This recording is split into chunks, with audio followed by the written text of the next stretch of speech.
us. And there's great power in our own self-concept, recognizing our wholeness and oneness in a world that sometimes tries to convince us otherwise. Yeah. This is Pieces to Peace.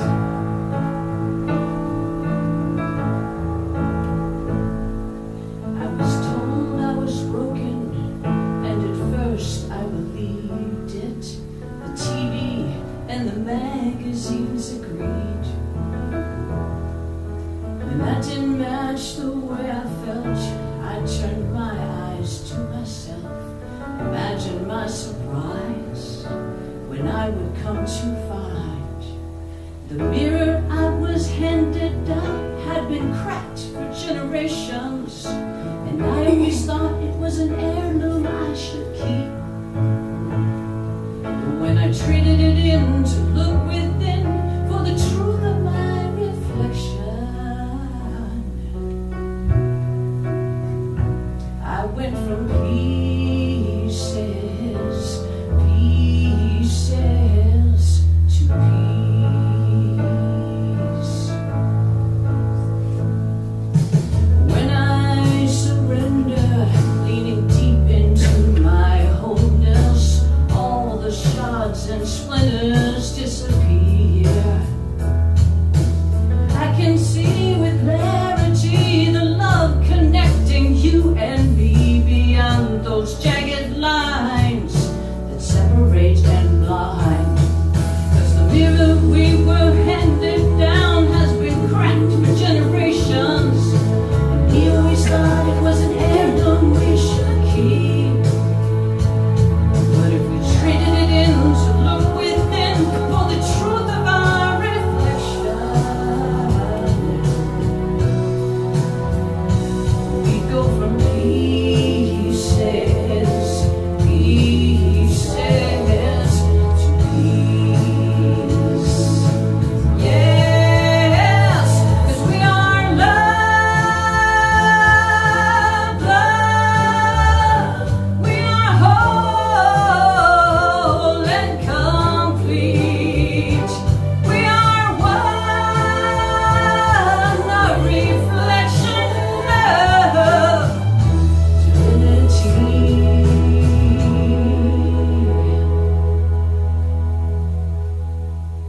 But the mirror we were handed down has been cracked for generations, and we always thought it was some heirloom we should keep.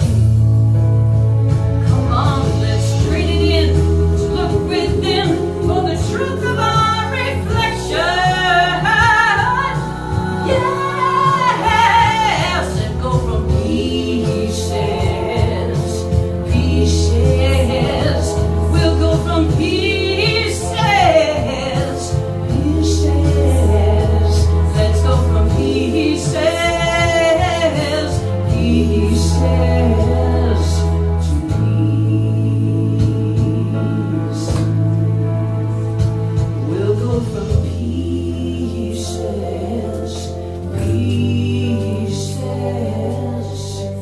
to peace.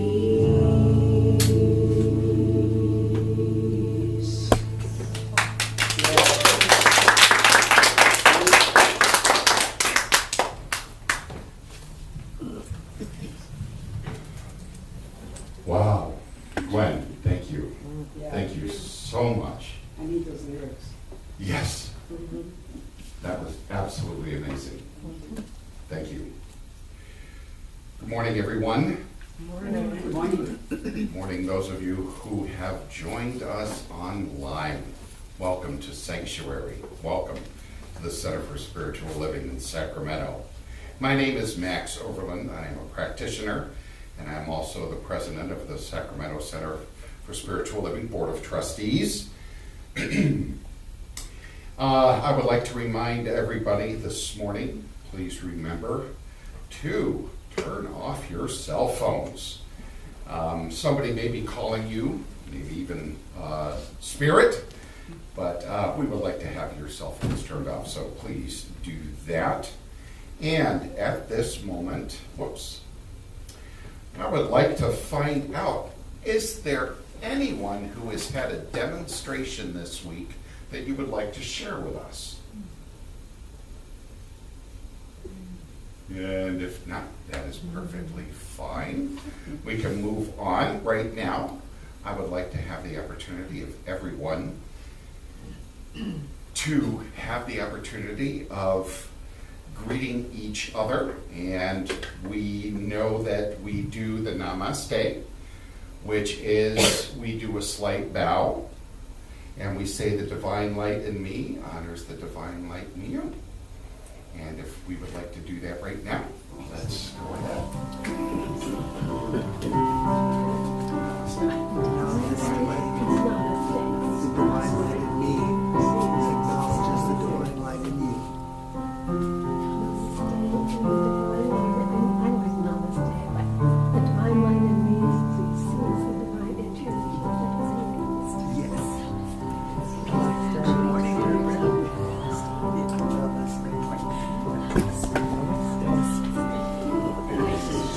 Namaste and namaste. Namaste, I'm happy to see you.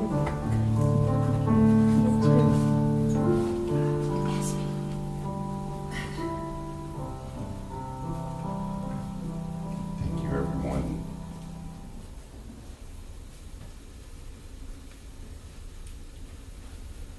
And if you will join me in an invocation. Please take a nice, deep breath. And as you let it out, please let out everything that came before this moment. And join with me in this place of sanctuary. In this moment, we get to remember that that mirror that has cracked for generations, that was in pieces, is now peace. In our hearts, we are whole. Spirit sees us as perfect, complete, missing nothing. So in this moment, I hold sanctuary. I claim for us in this moment and moving forward for the rest of this morning that we have a newness of life. We have a new spark, that we move through the world differently because we are here.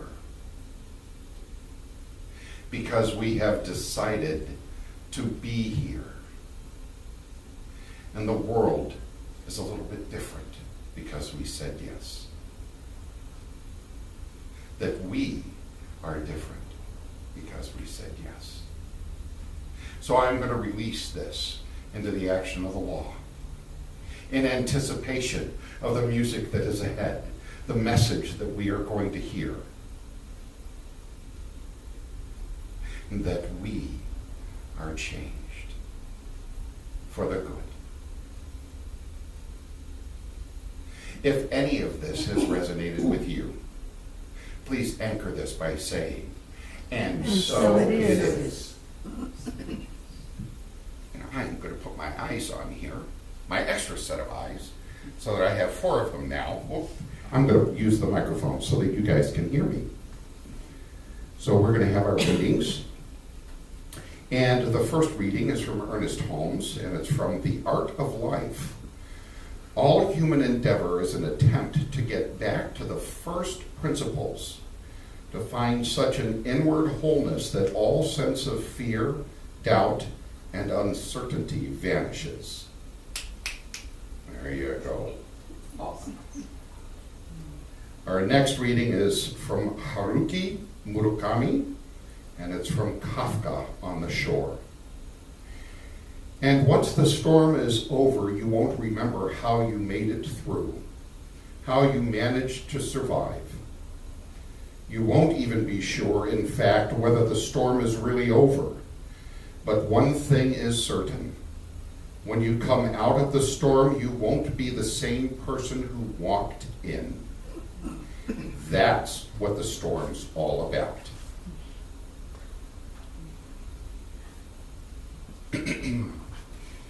Our next is from Sandy Backham, from Hell in the Hallway. If we have faith, God will open a door for us.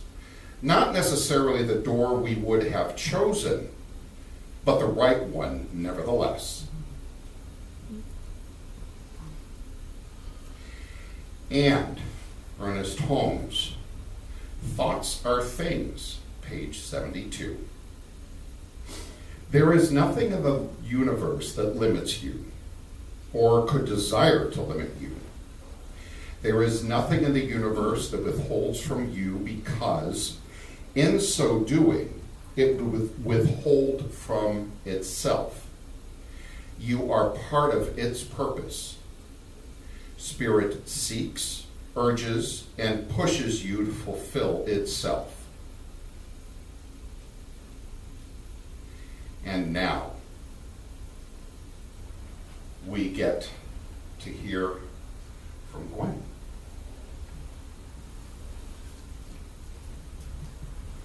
Good morning.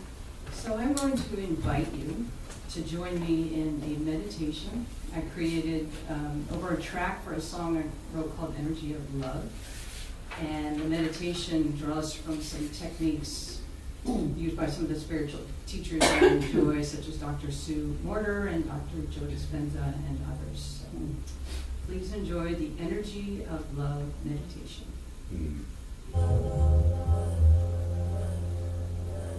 Love is the ultimate healing frequency. And there's an endless supply of love within you. We're going to practice feeling that love, feeling into that state. Please sit up straight and close your eyes. Take a moment now to feel into your body. Feel your feet on the floor, your backside on the chair. Now take a deep breath low into your belly and exhale. Take another deep breath, feeling your belly expand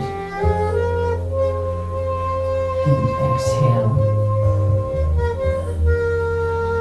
Now turn your attention to your heart. To help you connect, you may want to place a hand on your heart and feel the energy in your heart. Feel your heart beating. And as you connect with your heart, think about someone or something you feel a deep love for. This could be a family member, a friend, or even a beloved pet. See them and observe what thinking about them and how deeply you care for them feels like in your body. How all the warm memories of experiences with them makes your heart feel that glow. Feel that energy, considering how much you cherish them, how precious they are to you, how they warm your heart. Feel that warm energy. As you feel into that warm feeling, now let it expand beyond your heart to fill your entire body. Let that warm glow, that magnificent feeling fill your entire body. Feel into this. Now just let that warm glow keep expanding. Let that energy get so big it surrounds you, so you are bathed in its warmth, feeling that warm glow surrounding you. Feel into this.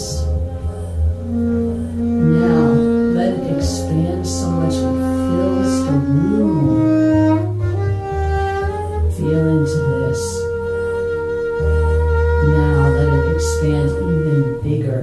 Growing so big it encompasses the entire neighborhood. That feeling in your heart expanding, the warmth flowing through your body and beyond, radiating throughout the entire neighborhood. feel into this.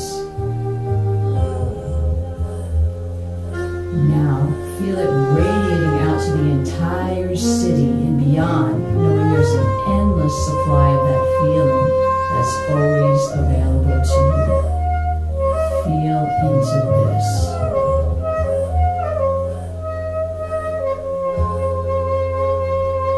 Now start bringing that warm feeling back in. Bring it back from the city, from the neighborhood, from the room, back centered into your own body.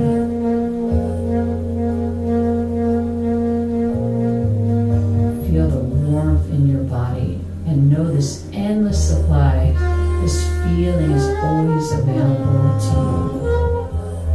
Feel into this. Know that this feeling is healing, and you just made yourself feel this healing energy because you decided to. This is your self-healing superpower. This chemistry of love in your body is the chemistry of healing. This is your true nature. This love is always there. And you can drop into this vibration of love at will anytime for healing. Memorize this state.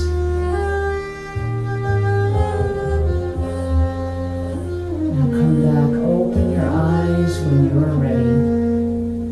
And remember, this love is always available to you.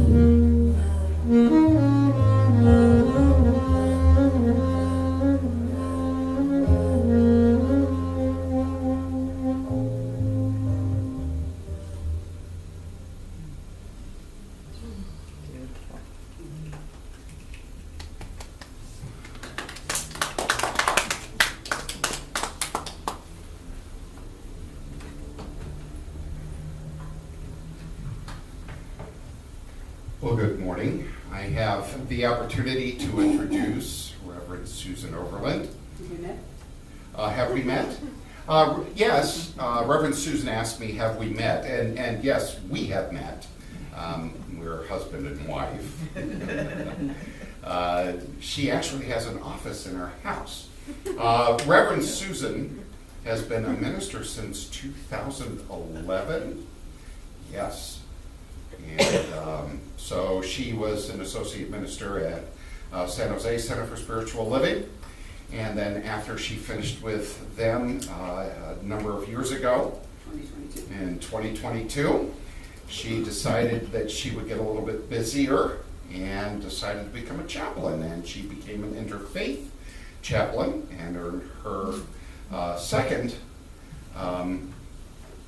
ordination as an interfaith chaplain. And now she also works for home office in a capacity there as well, and I'll let her talk to you about that as well. So, without further ado, I will bring Reverend Susan Overland. Welcome. Yeah, I'll go this way. You go that way. Still, 24 years, we still can't dance well. No, that's not true. Hey, good morning, everybody. Good morning. I am really delighted to be back with you. I'm grateful to be filling in for Reverend Sharon while she is in service this weekend to our military veterans. She's at Stand Down on the Delta. If you get a chance to check out Facebook. She has been there since, well, setup was Thursday. She's been there since Friday serving as a chaplain there.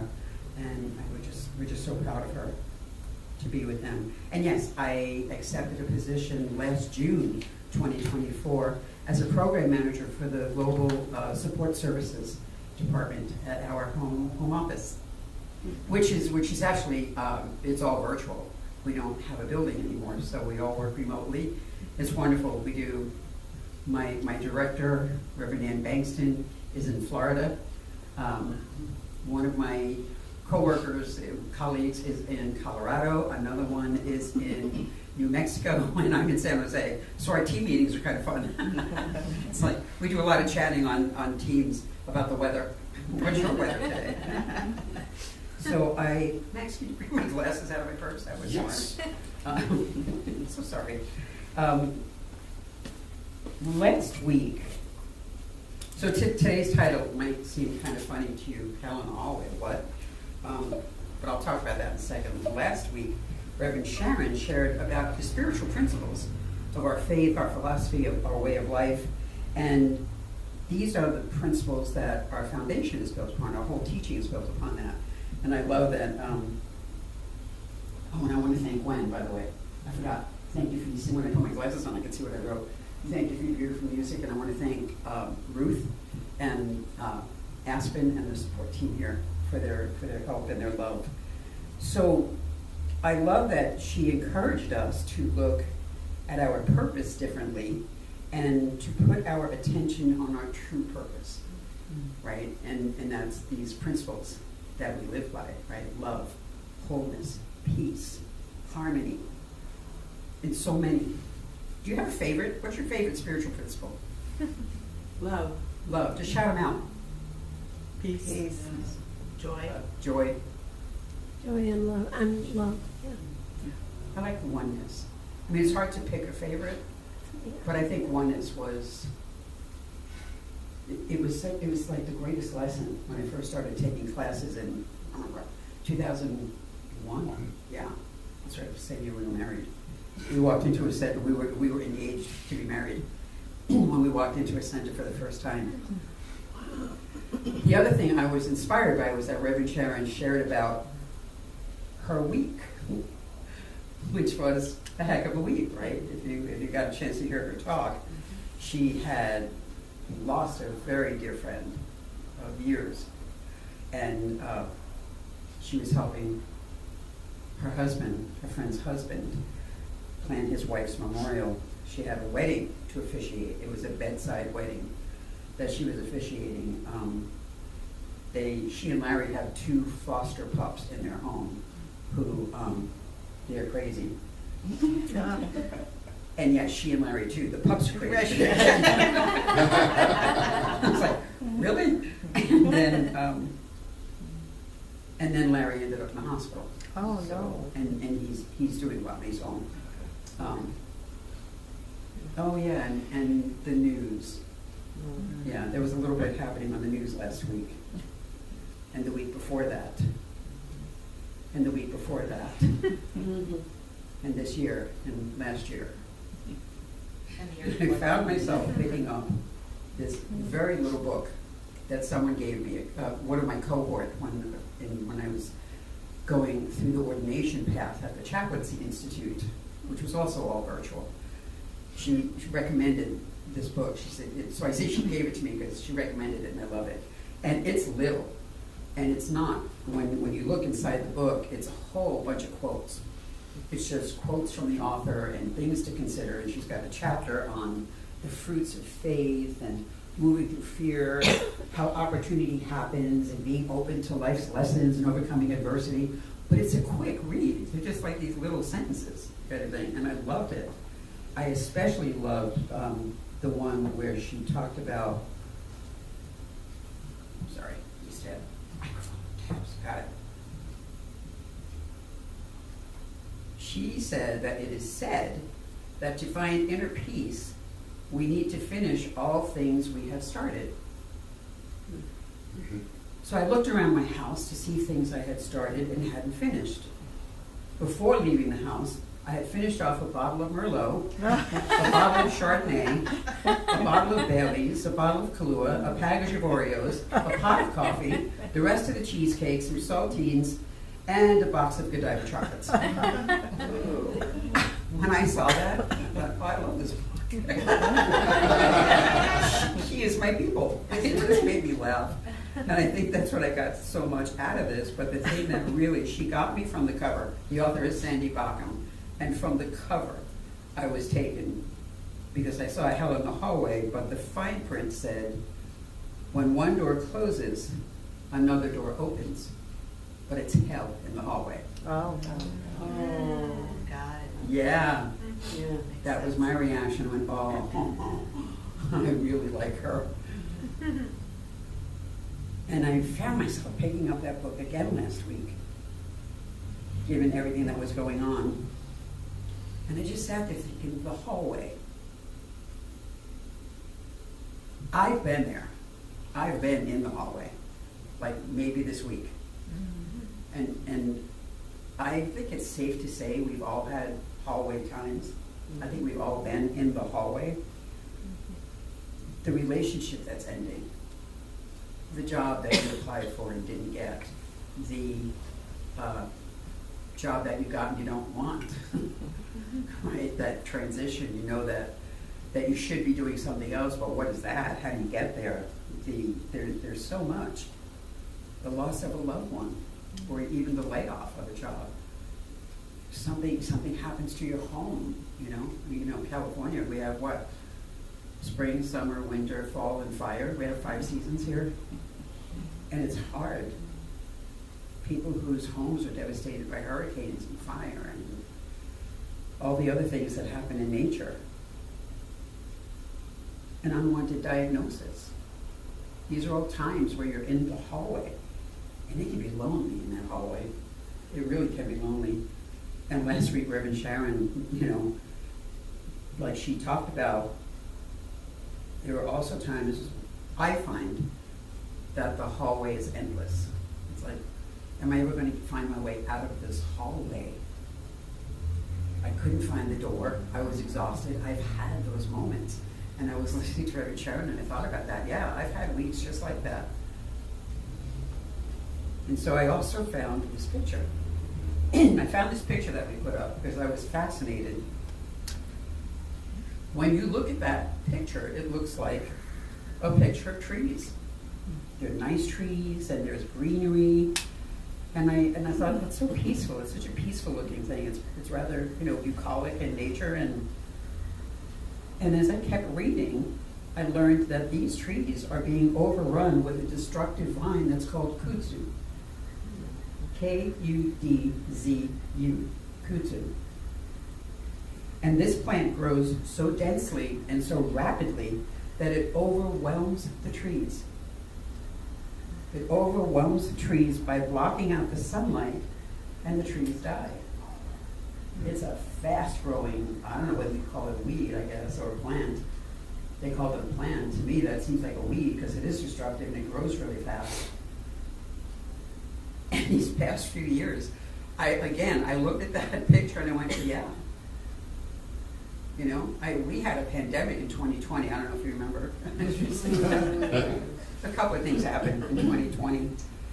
And I remember thinking, like, the quarantine was lifted, and I thought, oh, deep breath, we can get back to normal. No. The landscape had changed, right? Our landscape had changed. And it wasn't just us, it was people all over the world, right? And there was no way to escape. I think for a time, I felt like the sun was blocked out. I felt isolated. And I didn't perish, but friends did. I lost family members. And the landscape was so drastically altered with disruptions, work, home, school, schedules.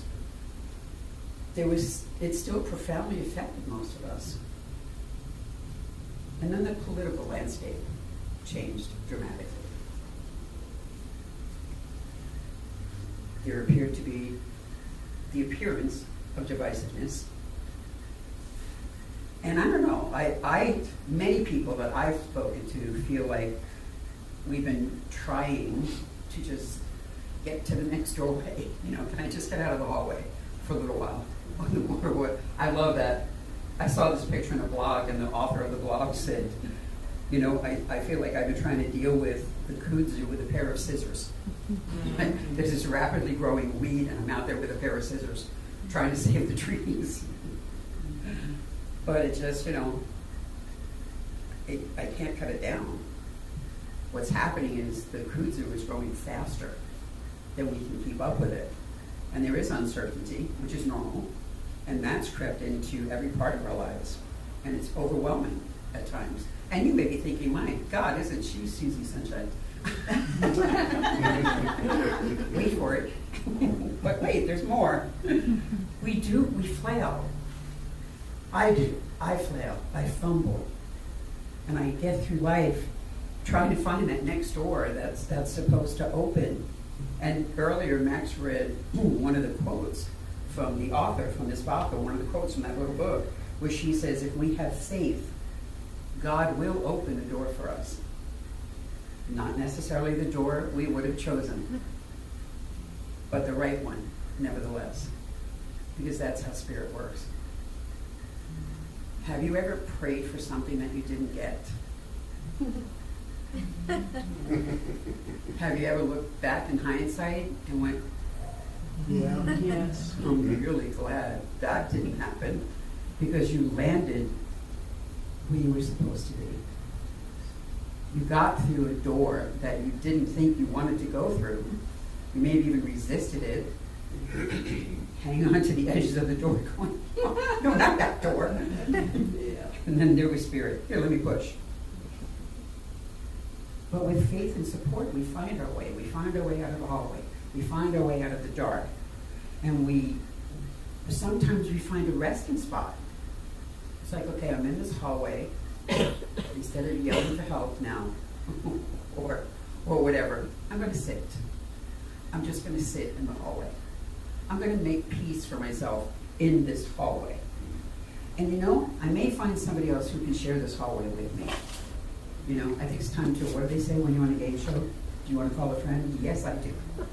Yes, I do. I want to call all my friends. But people who have shared our experiences, that's the thing. When you're reaching out from the hallway, when you're maybe in that dark space, or even if you feel, oh my God, why does everything feel like it's burning down around me? Don't call an arsonist. When things seem like they're on fire around you, no. You want to take a hard look at who's on your 911 list. So when you call 911, who's the person that's going to come in with the alarm, with the fire hoses going, and you know, okay, what do we need? What do we need? You know, they're going to help you do triage for yourself, so that you can actually have spiritual triage. That's how you want to handle that. You know, calling somebody else who's going to come in and show up with matches. Say, okay, what do you want to burn next? No, you don't want to do that. And you know, you can get to that next door. It's not always pretty. That's the thing. It's messy. I don't know about you, but life is messy. My life is messy. This is a lot. Ask him. It's a lot. But at the toughest times of my life, those times when I felt like I was trying to swim through a hurricane, now, I don't swim good in the first place, by the way. I'm not a good swimmer. There's a lot going on, so how can I expect it to grow and to heal? And even more than that, how can I expect to support others in the middle of that? I think that's probably my biggest challenge as a minister. I can't ask you to walk the talk if I can't walk the talk. But sometimes I have to realize for myself that that's all right. I can be messy and sit with you anyway. I can look at you and say, you know what, I'm messy too. Can we be messy together? You know, because I think that's great. Then I don't have to worry about how I'm going to show up or how I'm going to look. I love that Sharon did a shout out last week to Pamela Anderson and the other celebrities who have stopped wearing makeup. Because quite frankly, I stopped quite some time ago. Except when I'm on Zoom, like I'll do a little bit of this, because I'm not a sun person, clearly. I'm very Irish. And the Italian part of me just said, no. We don't want you in the sun. It's all right. Your ancestors will forgive you. Because I have sisters who had the brunette hair and the olive complexion. No, didn't get that. There is another redhead in my family besides me. Yes, this used to be red. So sometimes I'll do that. But when all that's going on, and I don't know if you worry about how am I going to heal, how am I going to grow, where am I going to find that support? That's the other quote that we put up from Haruki Murakami. And once the storm is over, you won't remember how you made it through, but you managed to survive. And you won't even be sure, in fact, that the storm is really over. I don't know that right now. After the week we've had, you know, and just one headline after another, like, wow, can we take a breath in between? Mary Sharon also said, stay off Google, smart woman. The rest of that quote, one thing is certain, when you come out of the storm, you won't be the same person who walked in. And that's what the storm is all about. It will change the landscape. One of my favorite authors, I'm pretty sure it was Margaret Wheatley, who wrote that a long time ago there was a hurricane battering the Outer Banks in North Carolina. Or is that South Carolina? South Carolina. And just battering. She was listening to a program on NPR, and they were interviewing a geologist. And the interviewer asked this geologist, so you've been watching this, like you've actually been out there until it was no longer safe for you to be out there. So in watching the storm so intently, what do you expect to find when the storm abates? And without a beat, without taking a breath, the geologist said, a new beach. And I was so taken by it. I've never forgotten that. And this was years ago that I read that. I've never forgotten that. What will there be when the storm subsides? And they said, there's going to be a new beach. And that was Haruki's message. You will be the same when you walk out as you were when you walked in, but isn't that what the storm is about, right?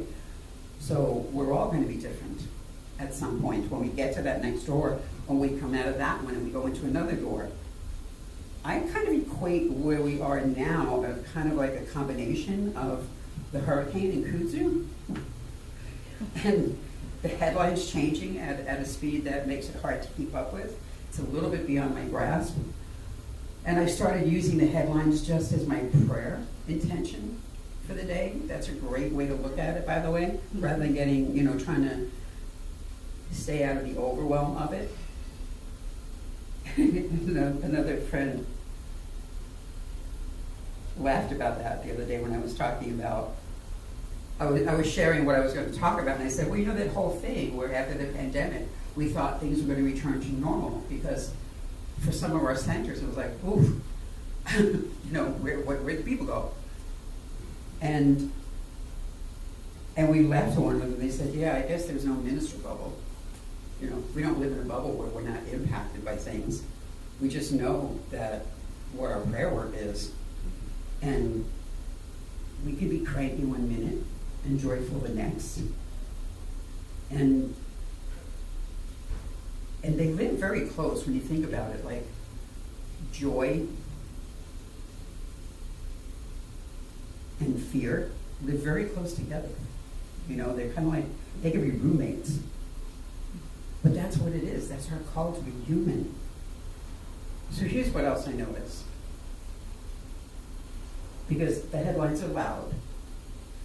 But when I look for it, every night when we go to take a walk, we have an 11-pound Maltipoo named Cara who lets us live in the house. Because she needs servants. She doesn't have opposable thumbs, so she needs us. But when we go for our walk in our neighborhood, there's always someone waving. There's always someone saying hi, or somebody else is sitting on their lawn with their dog. We have a golden, is it a lab? A golden lab. His name is Max. And he lives at the end of our street, and every time you walk past the house, if Max is on the lawn, he has his favorite whoopee, which is like a very old teddy bear that he keeps in his mouth. And he gets up and he walks over to you, and Max is old. So it's not easy for him to get up, and sometimes I want to say, no, don't get up, I'll come to you. But it's his thing. He greets everybody that walks by, and he's got the whoopee in his mouth, and then he leans He leans on you with the whoopee in his mouth so that you can pet him. He is the neighborhood dog. And Cara, who is 4 and still has little puppy Maltipoo energy, just sits. When we get to that house, she just sits and lets Max, come over and do his thing. Now, when Max's humans come out, that's another whole story. She's all over them, especially since my neighbor comes out with treats, and they're big treats. So my neighbor stands there and breaks them into little pieces to feed to Cara. There are kids on the block, which when we first moved in, there were no kids. And now there's kids on the block. A bunch of families have moved in, and there's teenagers, and there's toddlers. Well, they were babies about a year ago or 2 years ago. And now there's toddlers. And there's one toddler that walks with her mom. We have a little fountain by our front door, and it's got frogs. And we have a Ring doorbell. So every time they're out for a walk, I can always see Kiara when she's walking up our walkway. And she talks to Mr. Frog and the gnome. There's a gnome there. So she points at the gnome. And they're riding their bikes, they're playing basketball in the driveway, the teenagers are. I noticed that couples are still getting married. People are still willing to stand and publicly declare, I choose you for the rest of my life. Babies are being born. That's an awesome thing. Music is still being written and performed around the world. There are a ton of art and wine festivals in the South Bay where bands are in the street and people are dancing. There's music festivals. Where do you want to put your focus?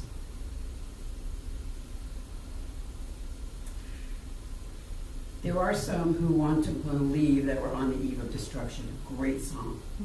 From back in the day. I'm aging myself. But look for it. There are weddings and babies and neighbors. Our neighbors had a block party. Our neighbors down the street, a couple of times a year, they coordinate. We live on a little one-way street, so it's easy. But they coordinate a block. I don't even know they get a permit, but they just close our street. It's a one-way, all right. And we all come out. We come out, and there's potlucks, and somebody plays music, and there's like at least two bouncy houses. Do you know they have water fountain features now in a bouncy house? Oh my God. There's a bouncy house that you hook up a hose to it. It looks like a water slide, but I digress. I was so fascinated when I saw that. I went, they put water in a bouncy house now. It's amazing. There's so much good still and always. So here's what I want to leave you with for your week's thinking process. If you happen to be in a hallway, if you're having a hallway moment right now, invite somebody in with you. And as I said, do be careful. Be careful who you invite in. I would actually encourage you to make a list of who do you know that you could put on your 911 list who will show up with a flashlight and good snacks when you're in the hallway. And I highly recommend caramel cold brew M&Ms. That's a thing. Have you had them yet? No. Well, you may want to, you may not want them, but I am so angry sometimes because they go off the shelf so fast it's hard to find them. But if you want to try them, if you like coffee and you like caramel, and there's no caffeine in them, by the way. Which, that's a downside for me, but anyway. Number two.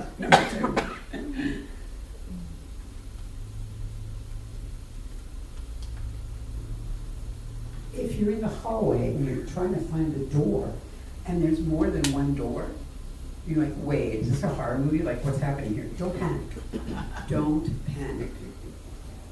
I want you to just sit down, like I said, take a rest, and ask Spirit, all right, I'm going to sit here and be quiet until you show me.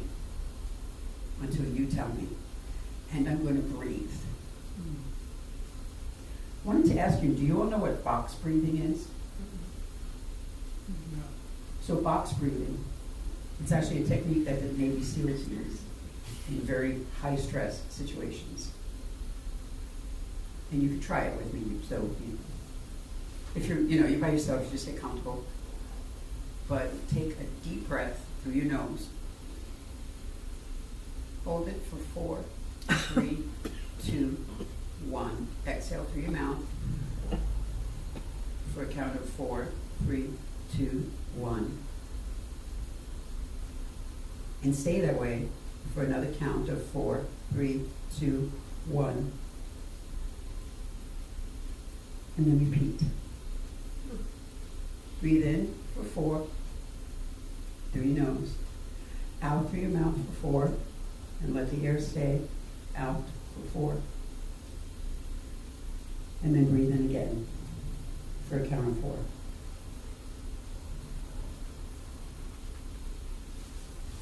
You do that as much as you want. You can do that throughout the day.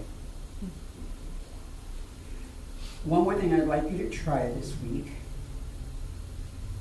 is to seek serenity rather than happiness. Let me explain that distinction. A long time ago, in another life that I was living, I was very involved in my Catholic church. And my ex-husband and I used to serve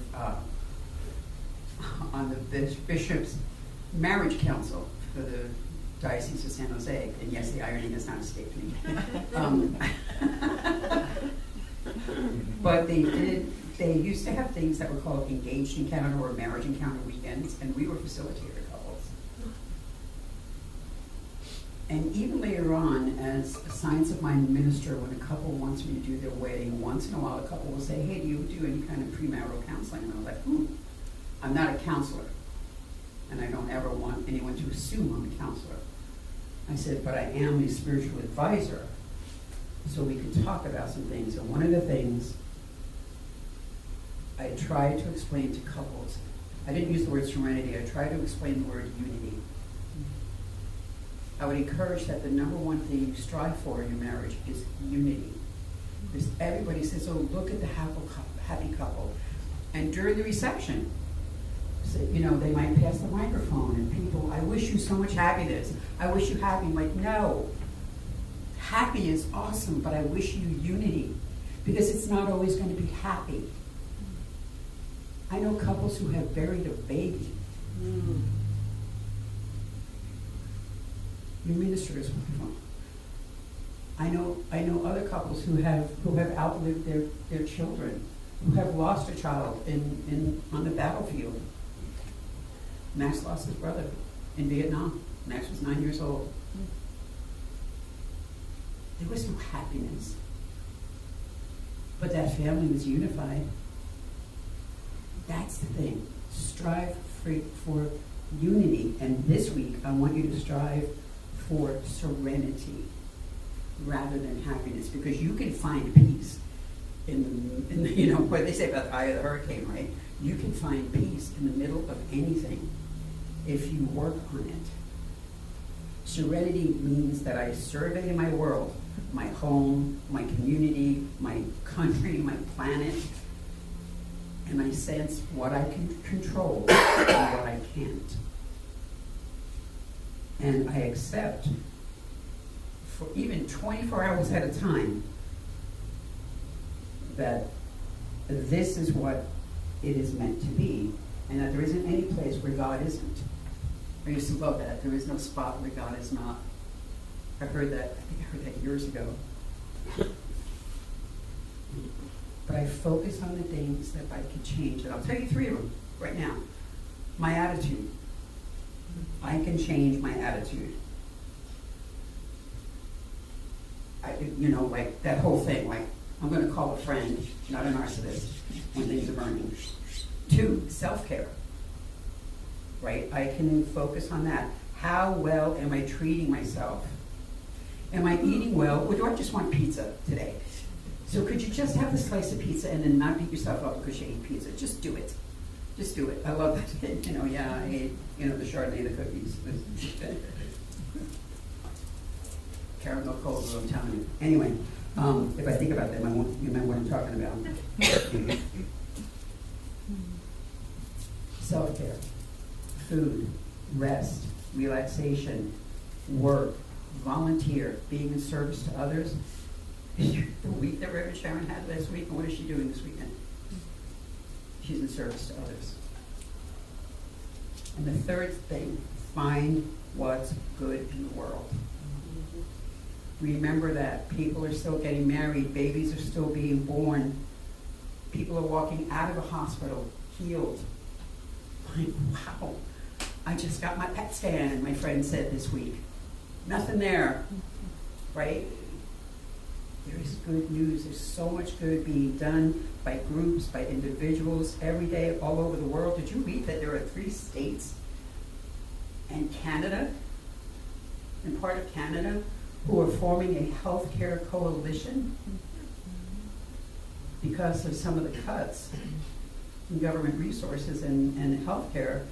There's a bunch of West Coast states that are saying, well, we're going to come together, we're going to figure this out, we're going to form a healthcare coalition so that people can still get the healthcare services that they need. Good things are happening. Mr. Rogers said that whenever he was stressed, his mother would tell him, look for the helpers. And I remember that all the time. And the other day, somebody posted on Facebook, what can you do this week to make a difference? And I typed, what can you do for yourself this week to lift your spirits? And I said, look for the helpers and or be one of them. So I do hope, I pray in closing, that you are finding your way. I pray that you're being kind, extra kind, very kind to yourself and others. I pray if you are irritable or afraid to know that I hear you. There's people that hear you, and it's okay. If you feel lost, confused, do not be hard on yourself. It's a rational response to overwhelm. That sense of fear, that's a natural response. We have an amygdala. But remember, you're not necessarily being chased by a lion. I say that sometimes when people say, I didn't feel safe in that meeting. Like, was there a tiger? It was a meeting. Sometimes, I don't know, maybe I'm too Brooklyn for some people. Highly likely. Find some serenity in your day. Find a way to be kind to each other. Believe in the goodness.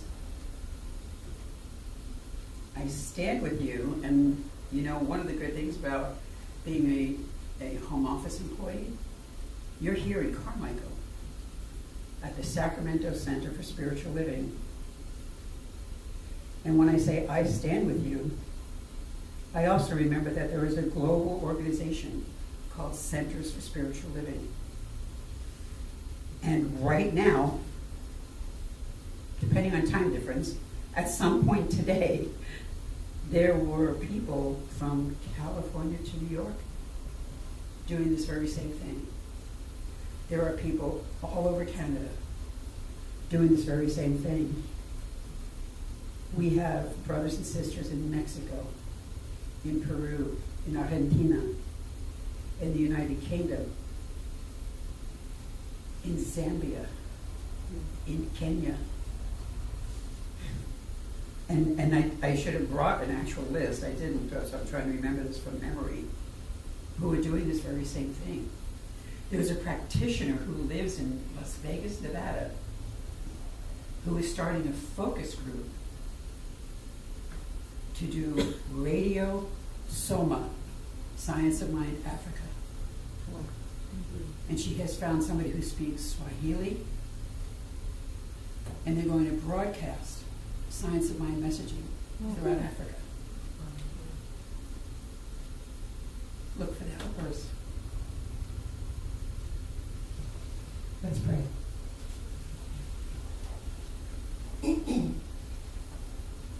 Ernest Holmes wrote, a state of expectancy is a great asset.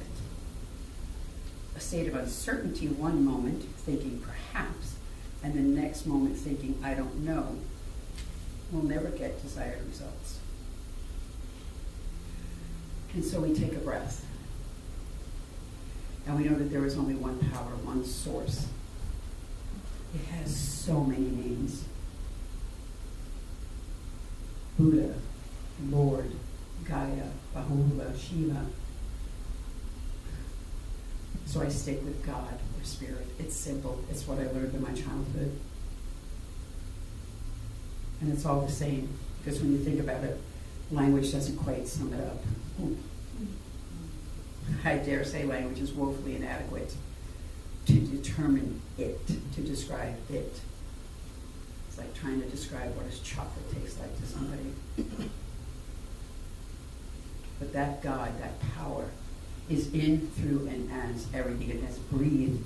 Everything that I can look upon has been breathed into existence by a God that knows only good, by a source that knows only good, that knows love and peace, by a source that is love and peace and wholeness and harmony and joy. And the beauty of this faith, philosophy, and way of life that I have chosen to follow, is that I learned that I am one with that power. I am one with God. We used to teach our littles to say, all of the things God is, I am. I can hear that sing-song voice. But that is so meaningful. Because we say all of the things God is, I am. Not some of them, not sometimes, not only when I'm in church on Sunday. No. 24/7, 365, God is good. I am one with God. I know that I have incarnated as God in form to do what can only be done as Susan, as God in form. To love, to heal, to pray, to move through this world. Not with blinders on, but to know that in spite of the noise and the racket and the clamor saying, oh, look over here, look at that, look at them, what is this, who are they? No. I look for the helpers, I look for the good, and when I can't find them, I become one of them.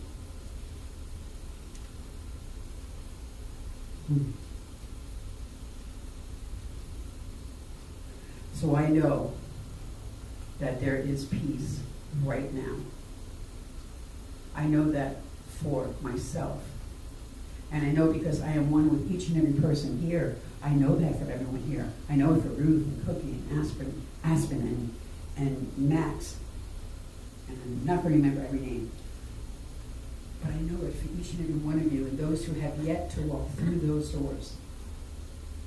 I know that for Carmichael and for Sacramento and for the state of California and for the United States and for all of the other countries and beyond that. The universes that exist that we don't even know about.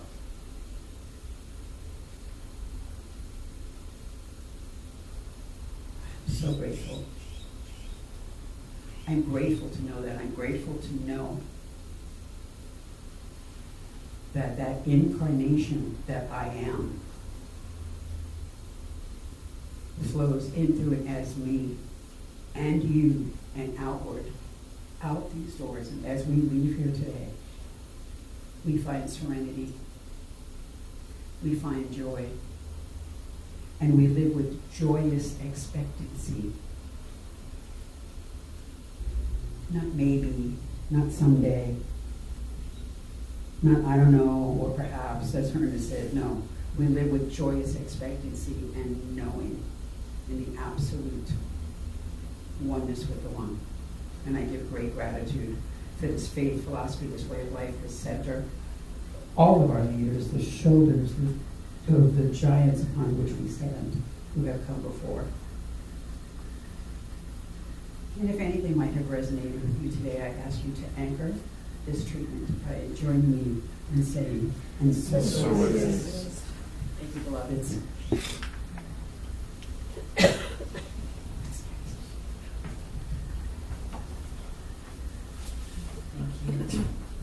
appreciated that point about connecting with the divine source within. And so last holiday season here, I was invited to speak about the quality of life as part of the candlelight service. And out of that experience came a song, Life is a Love Game.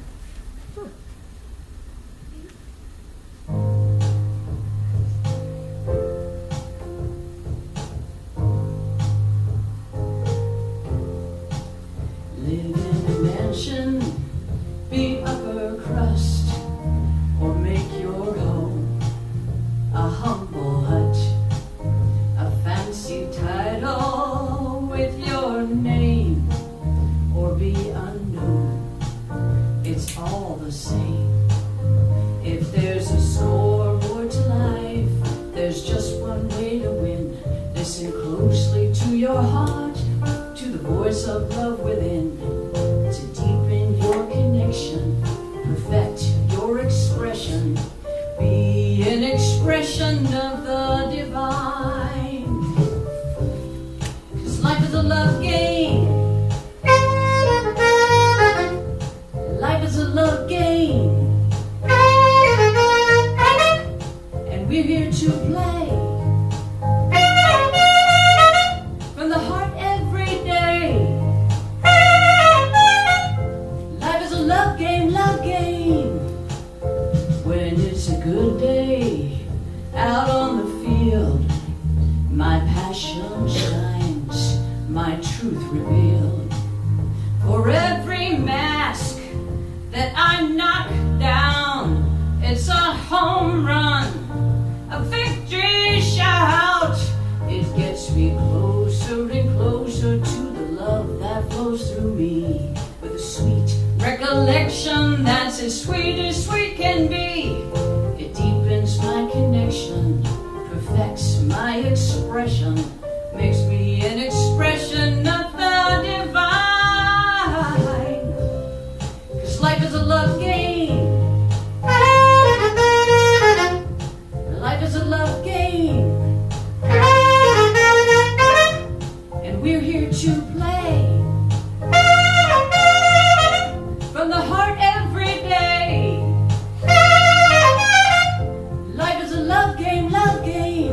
Life is a love game.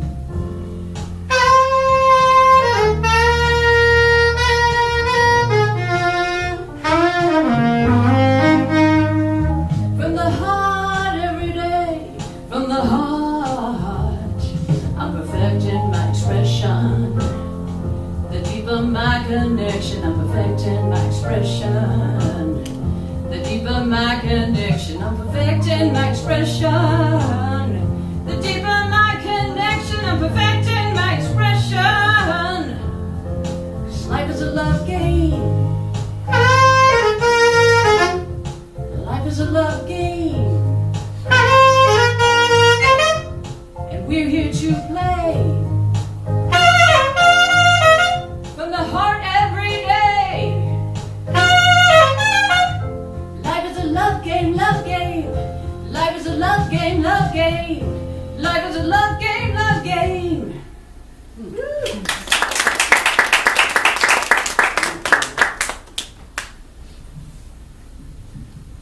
Well, one, thank you. Thank you for today. Oh, wow. All right. Now it's time for our gifts, tithes, and offerings. Giving financially is a sacred service. And when we give, we activate and increase our flow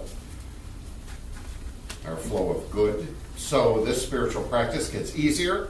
And as you notice the increase in your abundance in life, there are different ways that we can give. We have the QR code, which is available. You can use that to donate.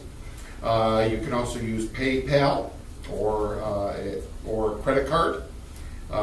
You can also go to saccsl.org, or you can actually mail a personal check to Sacramento CSL at 5840 Winding Way in Carmichael. Will you please repeat our abundance affirmation with me? In consciousness of abundance, I give freely, knowing that I am freely given to.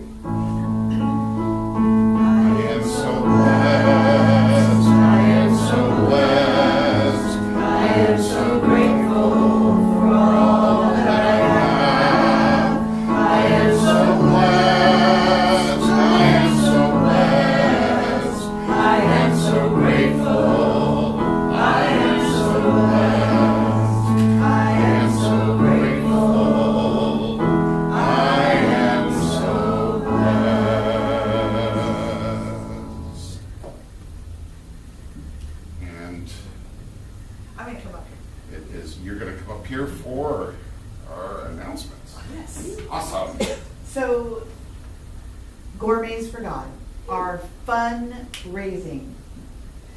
We're doing a round 2. So we've got a couple of Gourmets for God that are happening this month. Pretty exciting. There's a pizza and pool party. There's a dinner about the 5 elements. There's a couple more coming up next month. But we decided that we needed a little bit more fun. So we have some more to bid on. Starting in January, and we made a little change. We thought we were going to have one in December, but we moved it to January because Reverend Sharon said Larry's going to still be doing pancakes, so we're going to give him a little more time to recover. And he's going to be making pancakes, and Reverend Sharon's going to be taking pictures. So pancakes and portraits will happen in January.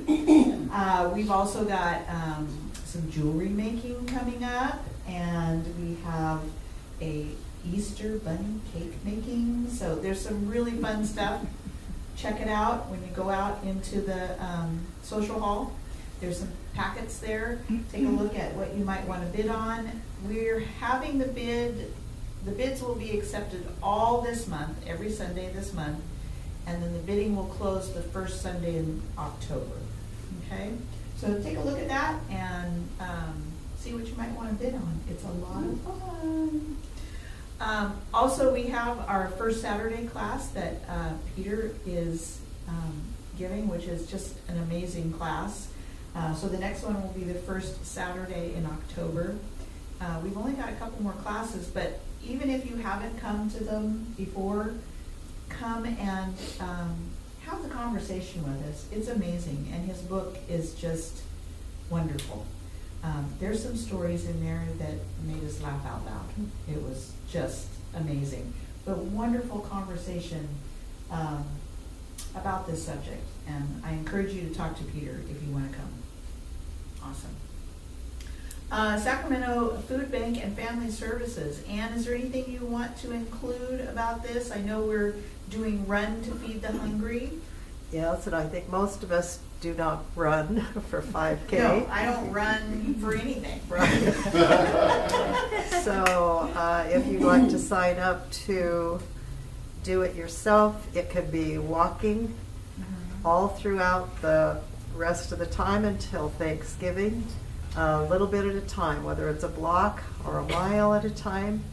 You can find your own sponsors to sponsor you, or you can sponsor Jim and Jennifer Cartan. They're going to actually do who the are run, right? going to Okay. probably walk it, but they will do it, yes. That's wonderful. And yes, if you're busy on Thanksgiving Day, which most of us are, you can do it at a different time. But that is the day that they're going to be doing the run, and we can sponsor them or do our own. So that's awesome. But we could donate even if we're not going to do that, right? Absolutely. You can donate, sponsor somebody who is doing So it. if I want to nap for the hungry, I can. You can nap, Okay. because power napping is, I think, just as good as walking, don't you think?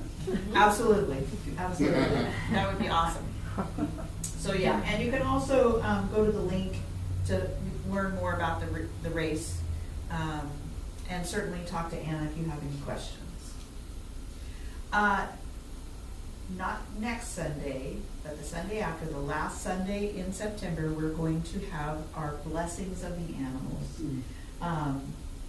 Sue Fick is in charge of this. She is our animal kinship director, and they have some exciting things for that.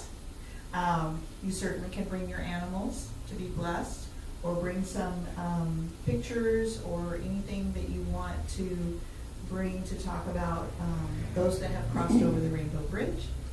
But it's a great time to honor our beloved pets. So please join us for that. And just so you know, I heard a rumor that the One Love Band is coming back next week because we had somebody sponsor them. So we get to see them again next week. And if you are interested in sponsoring the One Love Band, please let me know. Then they can come more often. Wait. No way. Yes. Way? Yes. Wow. How much does the sponsorship cost? There's no set amount. Whatever you can contribute will help keep them coming the first and third Sundays. All right. Okay. So yeah.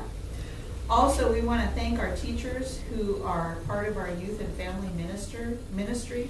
Our teachers are here. If you have children or grandchildren that you want to bring to service, we love to have them. They're such a breath of fresh air.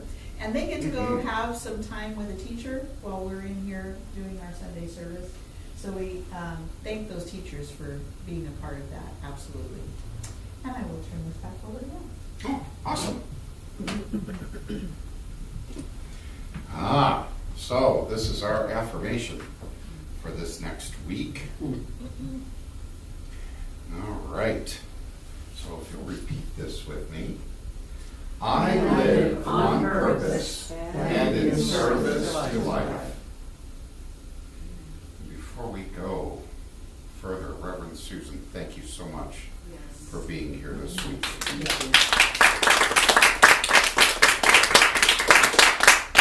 Gwen, thank you for your music today. For crafting out our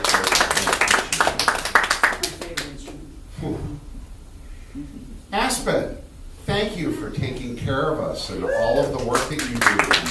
Making sure that we're mic and camera and everything. Ruth, Yes. the behind the scenes stuff that you do is phenomenal. And Cookie, thank you for being the total behind the scenes for Ruth and everything and all the support that you do that just isn't always seen. I appreciate it. Also, I will be speaking next week, so I'm excited about One Love Band being here as well, so that'll be totally cool. Anyway, so let's move on to the next, which is the closing song, right? Let's have a closing song. Oh my gosh, we get to hear Gwen once more. Let's go for it. Woohoo! Well, and y'all are going to help me out on this one. All right. Yeah, we got some lyrics up there. This is pretty simple. We're just going to do life is, I don't remember the beat. Life is a love game. We're here to play from the heart every day. Life is a love game, love game. And then we'll talk about I'm perfecting my expression, the deeper my connection. So we're going to roll with that, and let's do it, Aspen. Okay, we're going to start with the Life is a Love Game part coming up here. Okay, repeat after me. Life is a love game. Life is a love game. We're here to play. We're here to play. From the heart every day. From the heart every day. Life is a love game, love game. Life is a love game, love game. Life is a love game. Life is a love game. We're here to play. We're here to play. From the heart every day. From the heart every day. Life is a love game, love game. Life is a love game, love game. Here comes the fun part about perfecting our expression, okay? I'm perfecting my expression. The deeper my connection. We're going to do this together. I'm sorry, I didn't make that clear. The deeper my connection, I'm perfecting my expression. The deeper my connection, I'm perfecting my expression. The deeper my connection. You guys keep that up. Okay, keep it up.